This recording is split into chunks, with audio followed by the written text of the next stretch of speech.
الله الذي أنعم علينا بنعمة الإسلام وهدانا بنعمة الإيمان وفضل ديننا على سائر الأديان والصلاة والسلام على محمد النبي الأدنان وعلى آله وصحبه ومن سار على نهجه إلى يوم الدين. أما بعد، فقد قال الله سبحانه وتعالى في كلامه الكريم بعد أعوذ بالله من الشيطان الرجيم بسم الله الرحمن الرحيم إن الله يحب التوابين ويحب المتطهرين صدق الله العلي العظيم. وقال نبينا وحبيبنا وشفيعنا ومولانا محمد صلى الله عليه وسلم الطهور شطر الإيمان صدق رسول الله صلى الله عليه وسلم. புகழ் அனைத்தும் இவ்வுலகத்தை படைத்து பரிபாலித்துக் கொண்டிருக்கும் வல்ல நாயகன் அல்லாஹுக்கே உரித்தாகட்டும். சலாத்தும் சலாமும் இவ்வுலகத்துக்கு நேர்வழி காட்டுவதற்காக வேண்டி வந்துதித்த என் உயிரிலும் மேலான முஹம்மது முஸ்தபா அஹ்மது முஜ்தபா ஸல்லல்லாஹு அலைஹி வஸல்லம் அன்னவர்கள் மீதும் அன்னவர்களை பின்பற்றிய உத்தம சஹாபாக்கள், தாபிஊன்கள், தபா தாபீன்கள், கயாமத்து நாள் வரைக்கும் அன்னார்களை பின்பற்றக்கூடிய முஸ்லிமான முஃமினான ஆண்கள் பெண்கள் அனைவர்கள் மீதும் உண்டாவதா. புனித ஜும்மாவுடைய கடமையை நிறைவேற்றுவதற்காக வேண்டி இறையிலமாம் அல்லாஹின் மாளிகையிலே அத்திகாஃபுடைய நிய்யத்துடன் அமர்ந்திருக்கக்கூடிய அன்பர்களே, நண்பர்களே, அல்லாஹின் நல்லடியார்களே, ரப்புல் இஸ்ஸத் அல்லாஹ் ஜல்ல ஜலாலுஹு மனவாலுஹு எந்த விடயங்களை எடுத்து நடக்கும்படி சொல்லியிருக்கிறானோ அந்த விடயங்களை எடுத்து நடந்து கொள்ளும்படியும், எதனை வேணாம் விட்டுவிடுங்கள் இது உங்களுக்கு ஆகாது என்பதாக அல்லாஹும் அல்லாஹுடைய தூதர் ஸல்லல்லாஹு அலைஹி வஸல்லம் அவர்களும் நம்மை தடுத்திருக்கின்றார்களோ அந்த விடயங்கள் நம்முடைய புத்திக்கு படாட்டியும் சரி முற்றுமுழுதாக தவிர்ந்து கொள்ளும்படி முதலாவதாக எனக்கும் அப்பால் உங்களுக்கும் வசியத்தும் நசீஹத்தும் செய்து கொள்கின்றேன். மேலான கண்ணியத்துக்குரிய கனவான்களே, சகோதரர்களே, அல்லாஹின் நல்லடியார்களே, ரப்புல் இஸ்ஸத் அல்லாஹ் ஜல்ல ஜலாலுஹு அம்மனவாலுஹு நம்மை அஷ்ரஃபுல் மக்லூகாத் என்று சொல்லப்படக்கூடிய மிகவும் கண்ணியமான, மிகவும் சிறந்த, மிகவும் உயர்ந்த படைப்புகளில் ஒன்றான மனித படைப்பாக ரப்புல் இஸ்ஸத் அல்லாஹ் நம்மை ஆக்கி வைத்திருக்கின்றார். கண்ணியமானவர்களே, மனிதன் என்று சொல்லப்படக்கூடிய நேரத்தில் அந்த மனிதனுடைய பிரதானமான, மிகவும் அடிப்படையான, அந்த மனிதனுக்கு இன்றியமைய முடியாத, மிகவும் அத்தியாவசியமான இரண்டு பகுதிகள் இணைந்த ஒன்றுக்கு தான் நம் மனிதன் என்ற பெயரை சொல்லி அழைக்கக்கூடியவர்களாக இருக்கிறோம். அதில் முதல் பகுதி தான் கண்ணியமானவர்களே அந்த மனிதனுடைய ரூஹ் என்று சொல்லப்படக்கூடிய அந்த மனிதனுடைய உயிராக இருந்து கொண்டிருக்கின்றது. மனிதனுக்கு உயிர் என்றது மிகவும் அத்தியாவசியமானது, மிகவும் இன்றியமைய முடியாதது, மிகவும் முக்கியமானது. கண்ணியமானவர்களே, மிகவும் அத்தியாவசியமான ஒரு பகுதி தான் மனிதனுடைய ரூஹ் என்று சொல்லப்படக்கூடிய அவனுடைய உயிராக இருந்து கொண்டிருக்கின்றது. இன்னும் ஒரு அத்தியாவசியமான, மிகவும் முக்கியமான, இன்று அமைய முடியாத இன்னொரு பகுதி தான் அந்த மனிதனுடைய ஜிஸ்ம் அல்லது ஜஸத் என்று சொல்லப்படக்கூடிய அவனுடைய உடம்பாக, அவனுடைய உடலாக இருந்து கொண்டிருக்கின்றது. எப்படி மனிதனுக்கு ரூஹ் என்றது மிகவும் முக்கியமோ அவன் வாழ்வதற்கு, இதை போல் மிகவும் அத்தியாவசியமான, மிகவும் முக்கியமான ஒரு பகுதி தான் அந்த மனிதனுடைய ஜிஸ்ம் ஜஸத் என்று சொல்லப்படக்கூடிய அவனுடைய உடலாக இருந்து கொண்டிருக்கின்றது.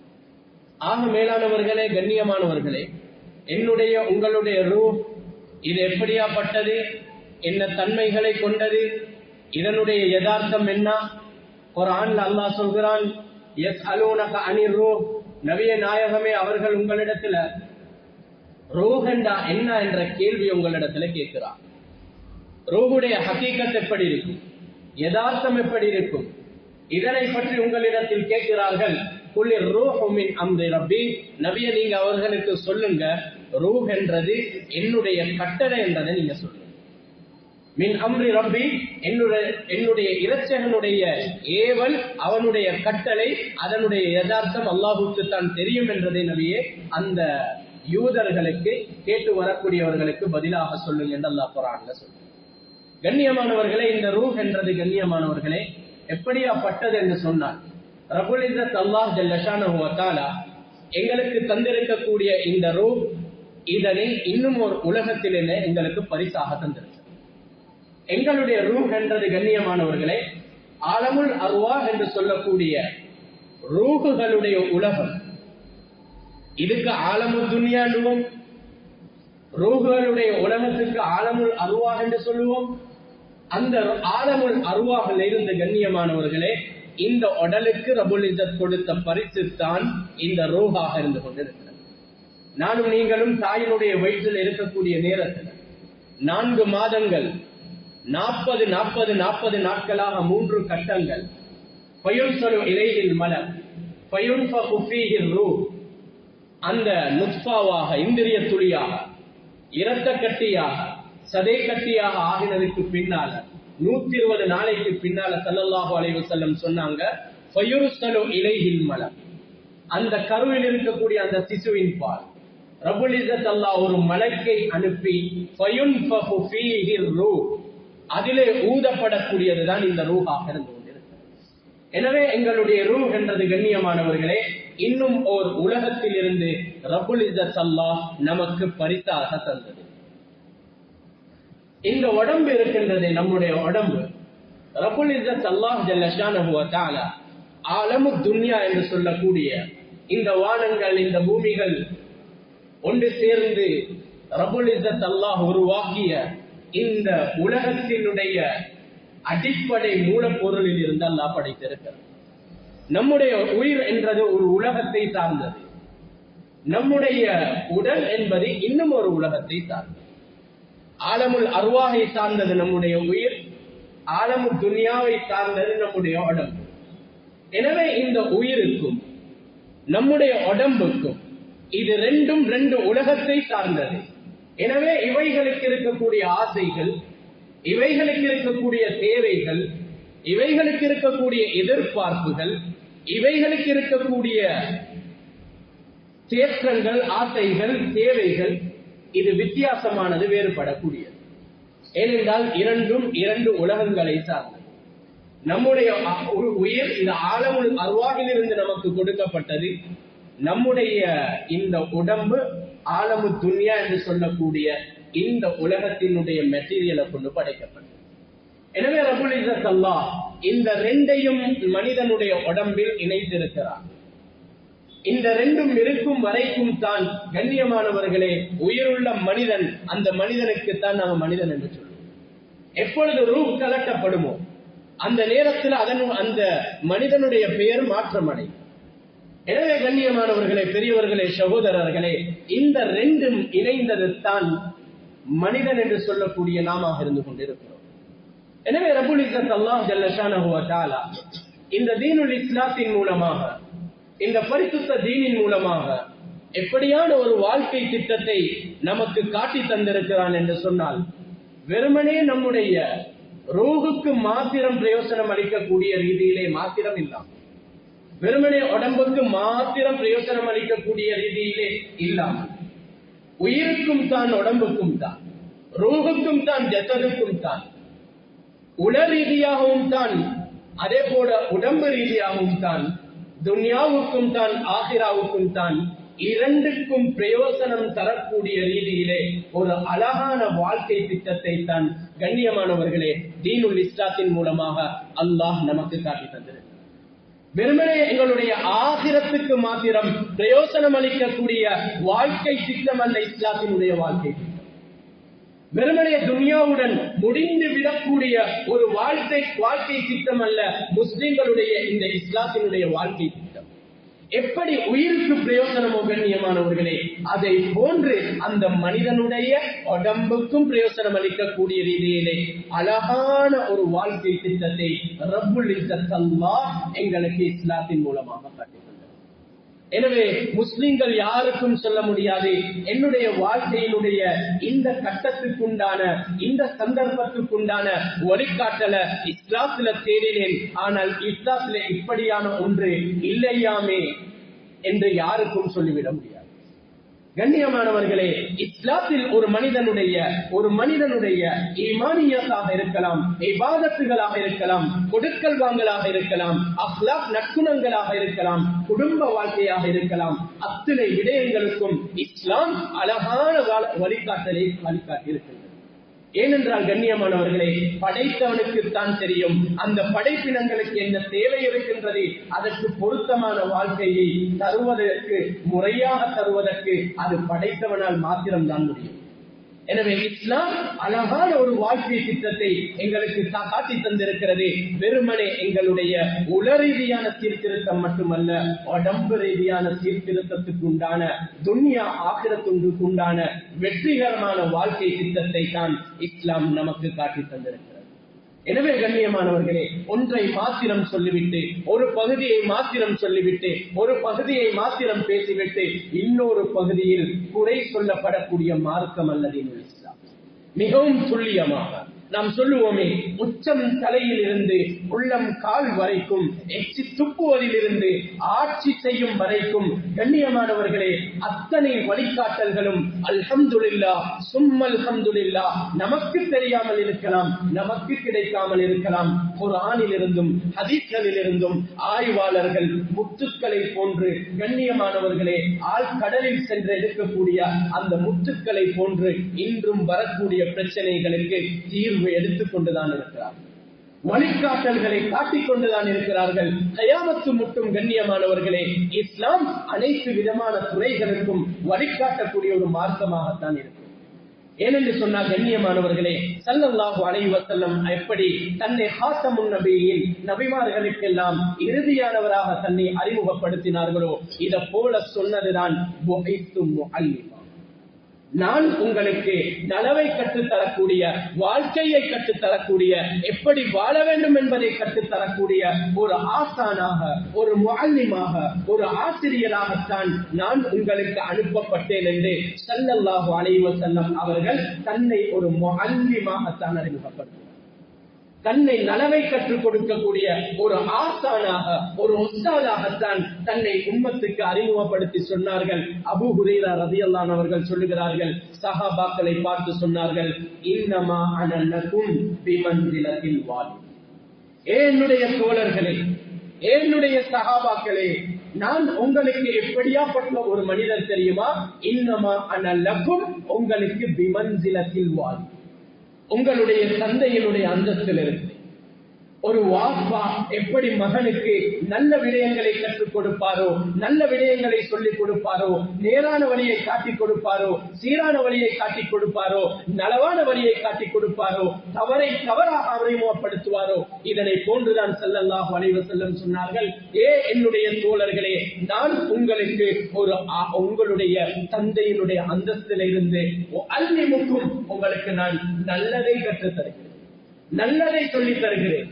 நான் ஒரு ஆசிரியராக, நான் ஒரு முஅல்லிமாக, நான் ஒரு உஸ்தாதாக அனுப்பப்பட்டேன் என்பதுதான் ஸல்லல்லாஹு அலைஹி வஸல்லம் தன்னுடைய தோழர்களுக்கு முன்னால் தன்னை அறிமுகப்படுத்தியது.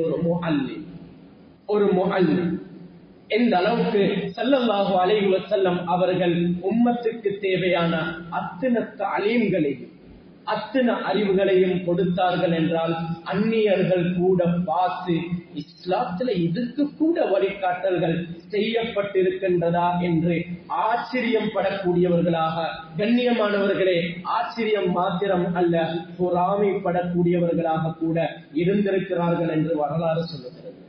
அந்த அளவுக்கு ஸல்லல்லாஹு அலைஹி வஸல்லம் அவர்களுடைய கற்பித்தல் முறை இருந்தது. ஒரு மனிதனுக்கு தேவையான, வாழ்க்கைக்கு தேவையான எல்லா வழிகாட்டல்களையும் ஸல்லல்லாஹு அலைஹி வஸல்லம் அவர்கள் உம்மத்துக்கு அழகாக சொல்லிக் கொடுத்தார்.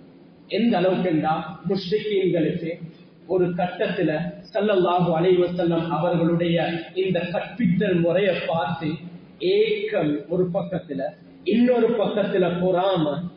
கண்ணியமானவர்களே, பொறாமையின் வெளிப்பாடு சில சஹாபாக்களை கிண்டல் செய்ய ஆரம்பித்தார்கள்.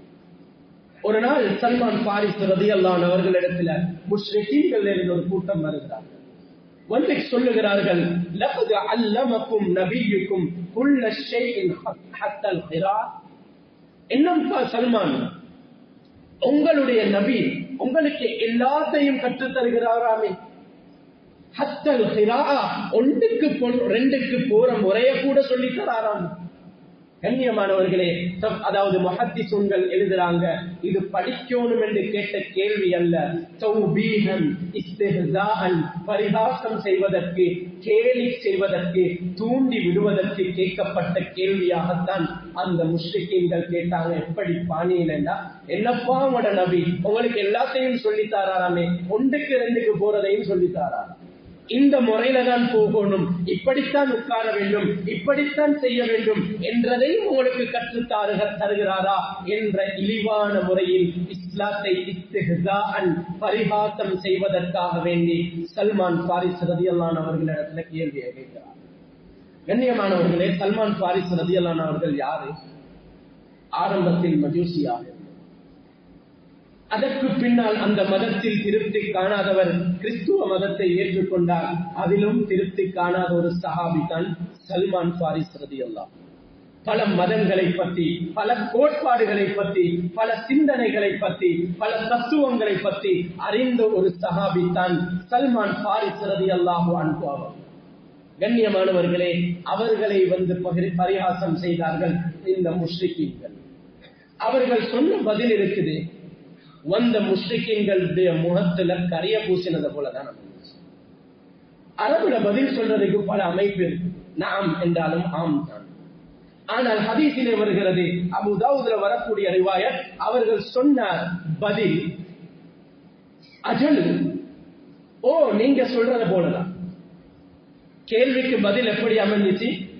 என்னப்பா உங்களோட நபி உங்களுக்கு எல்லாத்தையும் கற்றுத் தருகிறாரா? ஒன்றுக்கு ரெண்டுக்கு போகக்கூடிய ஹத்தல் ஹிராஆ, அந்த உட்காரக்கூடிய அமைப்பை கூட கற்றுத் தருகிறாரா என்று சொன்ன நேரத்தில் அவர்கள் சொன்ன பதில் ஓ எஸ், ஓ அப்படித்தான். அதோட நிறுத்தல்ல, வந்தவர்களுடைய முகத்தில் கரியை பூசும் விதமாக சொன்னார்கள், லகத் நஹானா அன் நஸ்தக்பிலல் கிப்லத பிபௌலின் அவ் வாஹித்.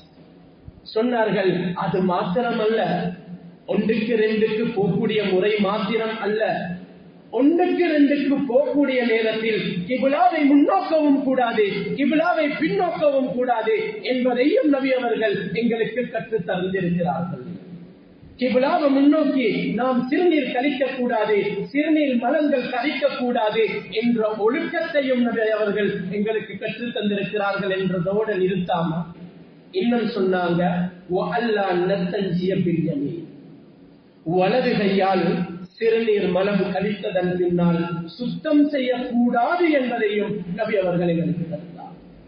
அதோடையும் நிறுத்தல்ல, சொன்னாங்க,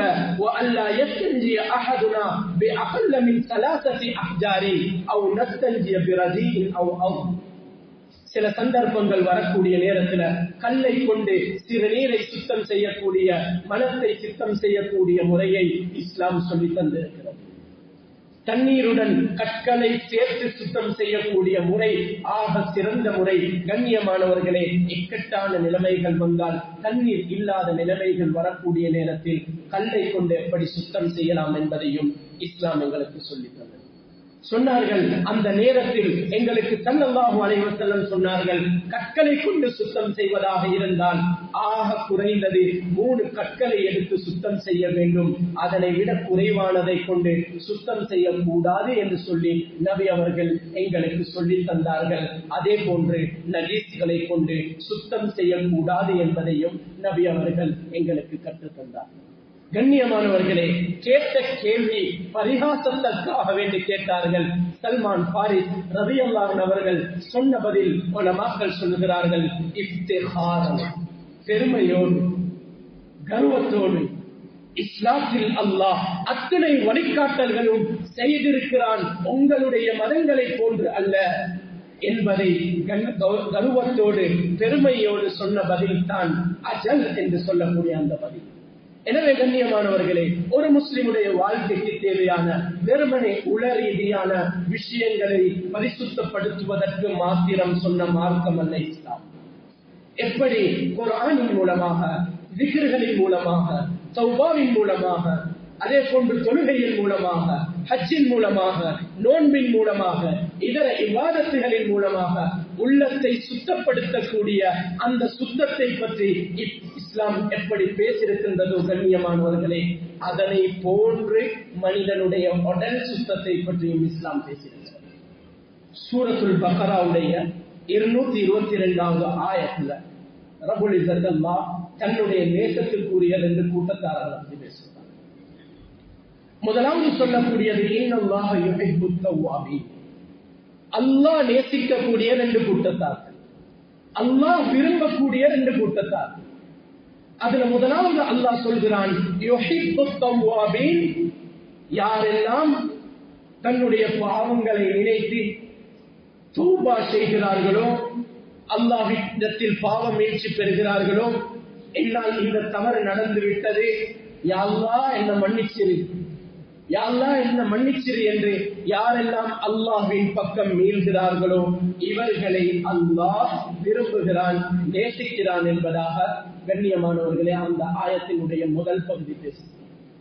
தஹாரத்துல் பாத்தின், யார் உள்ரங்கத்தை சுத்தப்படுத்துவதற்குண்டான முயற்சிகளை மேற்கொள்வார்களோ அவர்களை அல்லாஹ் நேசிக்கிறான். இது முதலாவது கூட்டம். தௌபா என்ற என்ன கண்ணியமானவர்களே, தன்னால நடந்த பாவத்தை நினைச்சு என்னையால இப்படி நடந்துருச்சு, யார் என்னை இதுல இருந்து விமர்சனம் பெறக்கூடிய தன்மையை தந்தது, இதுக்கு பின்னால மீளாம இருக்கக்கூடிய தௌஃபீக தந்தது என்று தன்னால் நடந்த பாவங்களை நினைத்து கைசேதப்பட்டு தௌபா அல்லாஹ்வின் பக்கம் மீளுவதற்கு பெயர் தௌபா. தௌபா செய்யறதுனால அந்த பாவத்துல வெறுப்பு வரும், அந்த பாவத்தை விட்டு ஒதுங்குவோம், அந்த பாவத்தில் அருவருப்பை எல்லாம் போடுவான், அந்த பாவத்தினூடாக என்ன இன்பம் கண்டு கொண்டிருந்தோமோ அந்த இன்பத்தில் அல்லாஹ் வெறுப்பை போடுவான். அந்த பாவத்தின் மூலமாக உள்ளத்தில் ஏற்பட்ட நுக்தத்து சௌதா, கருப்பு புள்ளிகள், அந்த கருப்பு புள்ளிகள் அல்லாஹ் சுத்தப்படுத்தும். தௌபா தௌபா என்பது எப்படி ஒரு மனிதனுடைய உள்ளத்தை சுத்தப்படுத்துகிறதோ இவர்களை அல்லாஹ் நேசிக்கிறானோ. கண்ணியமானவர்களே, இந்த ஆயத்தினுடைய அடுத்த பகுதி பேசுது வயுஹிப்புல் முத்தத்தஹிரீன், அல்லாஹ் யாரெல்லாம் தன்னை பரிசுத்தமாக வைத்துக் கொள்கிறார்கள், யாரெல்லாம் தன்னை சுத்தமாக வைத்துக் கொள்கிறார்களோ, யாரெல்லாம் தன்னை சுத்தம் படுத்திக் கொள்வதற்காக வேண்டி முயற்சி செய்கிறார்களோ இவர்களும் அல்லாஹுடைய நேசத்தை அடையக்கூடியவர்கள் என்பதாக அந்த ஆயத்தினுடைய 2வது பகுதியில் பேசுகிறார். தஃப்சீருடைய உலமாக்கள் சொல்லுகிறார்கள், இந்த ஆயத்தினுடைய முதலாவது பகுதி தஹாரத்துல் பாத்தின், ஒரு மனிதனுடைய உள்ரங்க சுத்தத்தை பற்றி பேசுகிறது. இந்த ஆயத்தினுடைய அடுத்த பகுதி ஒரு மனிதனுடைய தஹாரத்துல் பாஹிர், அவனுடைய வெளிரங்க சுத்தத்தை பற்றி பேசுகிறது. ஒரு மனிதன் எப்படி தன்னுடைய உள்ரங்கத்தை சுத்தப்படுத்துவதன் மூலமாக அல்லாஹ்வினுடைய நெருக்கத்தை, நேசத்தை அடைய முடியுமோ, இதை போன்ற ஒரு மனிதன் தன்னை சுத்தமாக, உடல் ரீதியான சுத்தம் யார் மேற்கொள்வதற்கு முயற்சிப்பார்களோ அந்த சுத்தத்தின் மூலமாகவும் அல்லாஹுடைய நெருக்கத்தை அடையலாம் என்பது தான் இந்த ஆயத் சொல்லுகிறது என்பதாக தஃப்சீருடைய உலமாக்கள் தெளிவுபடுத்தியிருக்கிறார். எனவே கண்ணியமானவர்களே, இஸ்லாம் என்பது வெறுமனே உள்ள ரீதியான சுத்தத்தை மாத்திரம் பேசிய மார்க்கம் அல்ல. ஒரு மனிதன் உச்ச தலையில் இருந்து உள்ளம் கால் வரைக்கும் என்னென்ன சுத்தங்கள் இருக்கின்றதோ அத்தனையையும் சுத்தமாக வைத்துக் கொள்பவன் தான் உண்மையான முஸ்லிம் என்று பேசிய மார்க்கம் தான் இஸ்லாம். முஸ்லிம்கள் என்பவர்கள் சுத்தத்தை அடிப்படையாக கொண்டவர்கள். கண்ணியமானவர்கள், குர்ஆன்ல சூரத்து தௌபால 108வது ஆயத்துல அல்லாஹ் ஒரு மஸ்ஜிதையும் அந்த மஸ்ஜிதுக்கு சூழால் வாழக்கூடிய மனிதர்களை பற்றி பேசுகிறார். லமஸ்ஜிதுன் உஸ்ஸிஸ அலா தக்வா மின் அவ்வல் யௌமின் அஹக்கு அன் தகூம ஃபீஹி ரிஜாலுன் யுஹிப்பூன அன் யததஹரு வல்லாஹு யுஹிப்புல் முத்தஹிரீன் என்று சொல்லக்கூடிய இந்த ஆயத். கண்ணியமானவர்களே, தக்வாவை கொண்டு அடிப்படையாக கட்டப்பட்ட ஒரு மஸ்ஜித், நபியே நாயகமே, அதிலே நீங்கள் சென்று இபாதத் செய்வது உங்களுக்கு மிகவும் பொருத்தமாக இருக்கும் என்ற ஆயத். அல்லாஹ் இந்த ஆயத்தின் மூலமாக தஃப்சீருடைய உலமாக்கள் சொல்லுகிறார்கள், சில தஃப்சீருடைய உலமாக்கள் சொல்கிறார்கள் இந்த மஸ்ஜிதை கொண்டு நாட்டம் மஸ்ஜிது நபவி. இன்னும் சில தஃப்சீருடைய உலமாக்கள் சொல்லுகிறார்கள் இந்த மஸ்ஜிதை கொண்டு நாட்டம் ஸல்லல்லாஹு அலைஹி வஸல்லம் அவர்கள் மதீனாவுக்கு நுழைந்ததும் கட்டிய மஸ்ஜிதுல் குபா என்று சொல்லக்கூடிய அந்த மஸ்ஜித். 2 விதமான கருத்துகளும் இருக்கிறது. இப்னு அப்பாஸ் ரலியல்லாஹு அவர்கள் சொல்லுகிறார்கள், இந்த ஆயத் இறங்கின நேரம் ஸல்லல்லாஹு அலைஹி வஸல்லம் அவர்கள் உவைன் இப்னு சாயிதா என்று சொல்லக்கூடிய அந்த மஸ்ஜிதுல் குபாவை சூழ வசித்து வந்த அந்த கோத்திரத்தார்களுடைய தலைவரை ஆள் அனுப்பி வளவழைத்தார்கள். வளவழைத்து கேட்டார்கள், அல்லாஹ் ரப்புல் இஸ்ஸத் ஜல்ல ஷானஹு வ தஆலா உங்களுடைய மஸ்ஜிதையும் புகழ்ந்திருக்கிறான். ஃபீஹி ரிஜால், அந்த மஸ்ஜிதை சூழ சில மனிதர்கள் இருக்கிறார்கள், யுஹிப்பூன அய்யத்தஹரு, தன்னை சுத்தமாக வைத்துக் கொள்வதை விரும்பக்கூடிய சில மக்கள் இருக்கிறார்கள் என்று அல்லாஹ் உங்களுடைய கூட்டத்தார்களை புகழ்ந்து பேசியிருக்கிறார். லகத் அஸ்னல்லாஹு அலைஹி, அல்லாஹ் உங்களை புகழ்ந்து பேசியிருக்கிறான். ஸல்லல்லாஹு அலைஹி வஸல்லம் அவர்கள் அந்த சஹாபியிடத்துல கேட்கிறாங்க, மா ஹாதா துஹூர் அல்லதி அஸ்னல்லாஹு அலைஹி, அல்லாஹ்வே உங்களை புகழக்கூடிய அளவுக்கு என்ன சுத்தத்தை நீங்கள் மேற்கொள்ளுகிறீர்கள் என்ற கேள்வியை உவைன் இப்னு சாயிதா இடத்துல ரலியல்லாஹு அன்ஹு அவர்களிடத்துல நபி அவர்கள் கேட்கிறார். அந்த சஹாபி சொல்றாரு, யா ரசூலல்லாஹ், நாங்க பெருசாக ஒன்றும் செய்யல, நாங்க என்ன செய்வோம், மலம் கழித்தால் அல்லது சிறுநீர் கழித்ததன் பின்னால் வெறுமனை கற்களை கொண்டு மாத்திரம் சுத்தம் செய்வதை கொண்டு போதுமாக்கிக் கொள்ள மாட்டோம். நத்பஉ பில் ஹிஜார், நாங்கள் என்ன செய்வோம், அதற்கு பின்னால் தண்ணீரை கொண்டு சுத்தம் செய்யக்கூடியவர்களாக இருக்கிறோம். அந்த பழக்கத்தை தான் அல்லாஹ் புகழ்ந்து பேசியிருப்பானா இருக்கும் என்று அந்த சஹாபி சொல்கிறார். கண்ணியமானவர்களே, என்ன சுத்தம்? ஒரு மனிதன் மலம் கழித்ததன் பின்னால், சிறுநீர் கழித்ததன் பின்னால் தன்னை சுத்தமாக வைத்துக் கொள்வது, இது மனிதனுடைய இயல்பு. ஆனால் இதனை மார்க்கமாக சொல்லியிருக்கின்றனர். ஒரு மனிதன் தன்னை சுத்தமாக வைத்துக் கொள்வதன் மூலமாக வல்லாஹு யுஹிப்புல் முத்தஹிரீன், சுத்தமாக தன்னை வைத்துக் கொள்ளக்கூடியவர்களை அல்லாஹ் நேசிக்கிறான் என்றுதான் இந்த ஆயத்தும் முடிவடைகிறது. கண்ணியமானவர்களே, ஒரு முஃமின் என்பவன் எப்படி உள்ரங்கத்தில் சுத்தமாக இருக்கும் வேண்டும் என்று இஸ்லாம் சொல்லுகிறதோ, அவனுடைய உச்சம் தலையிலிருந்து உள்ளம் கால் வரைக்கும் சுத்தமாக இருக்க வேண்டும். சுத்தமானவன் தான் உண்மையான முஃமின் என்பதை தான் இஸ்லாம் சொல்லுகிறது. ஸல்லல்லாஹு அலைஹி வஸல்லம் அவர்கள் ரத்தின சுருக்கமான வார்த்தையை கொண்டு பேசுவார்கள். ஜவாமியுல் கலீம், சின்ன வார்த்தைகள் தான், ஆனால் அதனுடைய அர்த்தமோ ஆழம். அத்துஹூர் ஷத்ருல் ஈமான். கண்ணியமானவர்களே, மேல ஆயத்துல சுத்தம் என்றது அல்லாஹ் தன்னுடைய நேசத்தோட இணைச்சு பேசுகிறார். ஸல்லல்லாஹு அலைஹி வஸல்லம் அவர்கள் சுத்தத்தை பற்றி பேசக்கூடிய நேரத்தில் சொல்லுகிறார்கள், அத்துஹூர் ஷத்ருல் ஈமான். சுத்தம் என்பது ஈமானுடைய ஒரு பகுதி, ஈமானில் நின்றும் ஒரு பகுதி. இந்த ஹதீஸ்ல ஸல்லல்லாஹு அலைஹி வஸல்லம் ஒரு மனிதனுடைய சுத்தத்தை ஈமானுடன் இணைத்து பேசுகிறார். கண்ணியமானவர்களே, ஈமான் என்றது ஒரு மனிதனுடைய உள்ளத்தை சுத்தப்படுத்தக்கூடியது. வெளிரங்க சுத்தம் என்றது ஒரு மனிதனுடைய உடலை சுத்தப்படுத்தக்கூடியது. இதற்கு விளக்கம் எழுதிய ஹாஃபிஸ் இப்னு ஹஜர் போன்ற உலமாக்கள் ஃபத்ஹுல் பாரி, புகாரியுடைய ஷரஹ்ல பல கருத்துக்கள் எழுதியிருக்கிறார்கள். என்றாலும் இந்த இடத்துல ஸல்லல்லாஹு அலைஹி வஸல்லம் தூய்மையாக இருப்பது, சுத்தமாக இருப்பது எவ்வளவு முக்கியத்துவம் என்றது தெளிவுபடுத்துவதற்கு ஈமானுடன் இணைத்து பேசியிருக்கிறார். இது சின்ன ஒரு வார்த்தையாக இருந்தால், கண்ணியமானவர்களே, சுத்தம் என்றது ஒரு ஆணாக இருக்கலாம், பெண்ணாக இருக்கலாம், சிறு குழந்தைகளாக இருக்கலாம். சுத்தத்தினுடைய விஷயத்துல ஃபிக்ஹ் கிதாபுகளை எடுத்து பார்த்தா பெரிய ஒரு பகுதி சுத்தத்தை பத்தி பேசப்படும். இமாம் அபூ தாவூத் ரஹ்மத்துல்லாஹி சிஹாவு சித்தாவுடைய 6 கண்டங்கள்ல ஒன்றுதான் அபூ தாவூத். இந்த அபூ தாவூதுடைய கிதாபுல கிதாபு தஹாரா, சுத்தம் என்ற ஒரு பாடத்தை கொண்டு தன்னுடைய கிதாப ஆரம்பிச்சிருக்கிறார். இந்த கிதாபுல கண்ணியமானவர்களே, சுத்தம் என்ற தலையங்கத்துல மாத்திரம் கிட்டத்தட்ட 143 தலையங்கங்கள் போட்டிருக்கிறார். எங்கள்கிட்ட கேட்டா சொல்லுவோமோ தெரியாது என்ன தலையங்கம் என்று சொல்லி.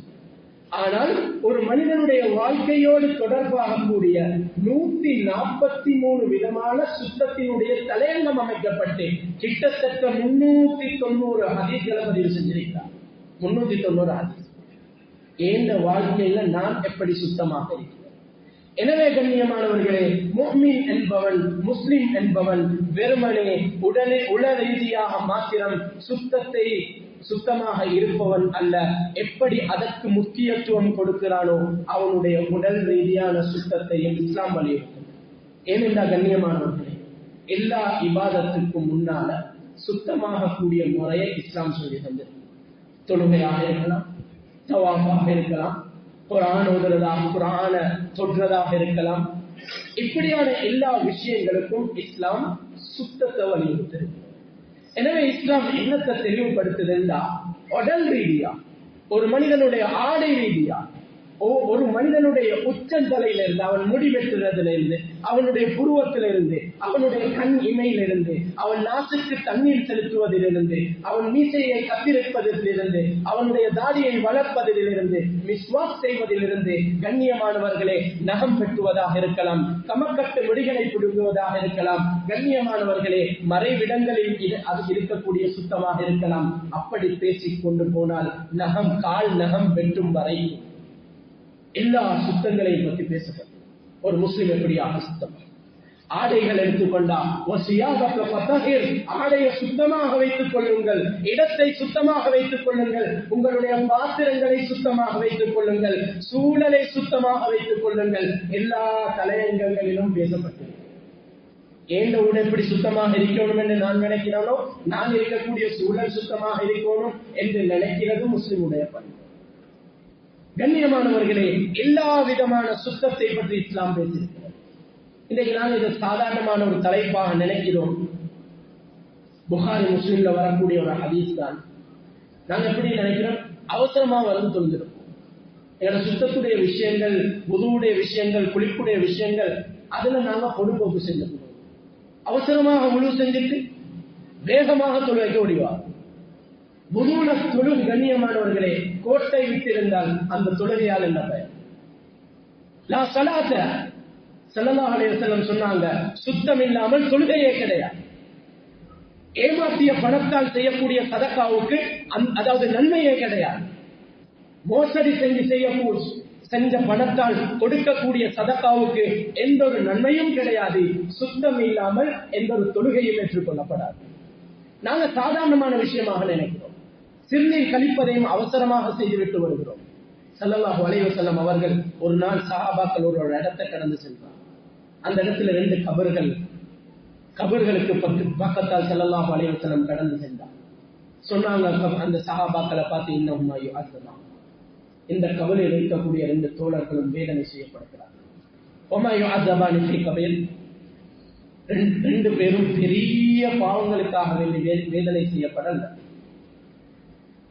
என்று சொல்லிட்டு 2 கபருடையவரையும் பார்த்து நபி அவர்கள் சொன்னது, இந்த கபருடையவர் இருக்கிறாரு, லா யஸ்தன்ஸு மினல் கௌல், செஞ்ச தவறு எதற்காக நீங்க வேதனை செய்யப்படுகிறார் என்றால், சிறுநீர் கழித்து அழகாக சுத்தம் செய்ய, சிறுநீர் கழித்து 1க்கு 2க்கு போய் கண்ணியமானவர்களே அழகான முறையில் சுத்தம் செய்யாததுக்காக வேண்டி வேதனை செய்யப்படுகிறார்.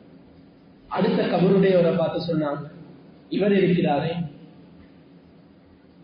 மக்களுக்கு மத்தியில் கோல் சொல்லி திரிந்தவர், யம்ஷிபின் நமீமா. சுத்தம் என்றதை நாங்க நினைக்கிறோம் இது ஒரு சாதாரண விஷயம் என்று. ஆனால் இஸ்லாத்தினுடைய அதிகமான அமல்கள் சுத்தத்தோடு தான் கண்ணியமானவர்களை தொடர்பாக. இதனால தான் பெரும் தொடக்காக இருக்கலாம், சிறு தொடக்காக இருக்கலாம், கண்ணியமானவர்களே ஜனாபத்துடைய குளிப்பாக இருக்கலாம், ஹைலுடைய குளிப்பாக இருக்கலாம், நிபாசுடைய குளிப்பாக இருக்கலாம், சுன்னத்தான குளிப்பாக இருக்கலாம், எப்படி செய்யணும் என்றதை ஒவ்வொன்றுக்கும் முஸ்லிம்களுக்கு வழிகாட்டணும். எனவே கண்ணியமானவர்களே, முஸ்லிம் என்று சொல்லக்கூடிய நாங்க வெறுமனே அதாவது உளரீதியான சுத்தத்தை மட்டும் வலியுறுத்தப்படக்கூடியவர்கள் அல்ல. எப்படி உளரீதியான சுத்தமாக இருக்கும்படி வலியுறுத்தப்பட்டிருக்கிறோமோ, இதை போன்று மார்க்கம் நாங்கள் உடம்பு ரீதியாகவும் சுத்தமானவர்களாக, அழகானவர்களாக, அதாவது பரிசுத்தமானவர்களாக இருக்க வேண்டும் என்று விரும்பக்கூடிய மார்க்கம் தான் தீனுல் இஸ்லாமாக இருக்கின்றது. எனவே தீனுல் இஸ்லாத்தில் என்ன விடயங்கள் எல்லாம் நமக்கு சொல்லித் தரப்பட்டிருக்கிறதோ அதனை அழகான முறையில் கற்றுக்கொண்டு அல்லாஹுடைய நெருக்கத்தை அடையக்கூடிய கூட்டமாக அல்லாஹ் நம் அனைவரையும் ஆக்கி அருள்வானாக. பாவங்களை பற்றி தருவாயா, தாய் தந்தையர்களுடைய பாவங்களை மன்னித்தருள்வாயாக. யா அல்லாஹ் எங்களுடைய உஸ்தாத்மார்களுடைய பாவங்களை மன்னித்தருள்வாயாக.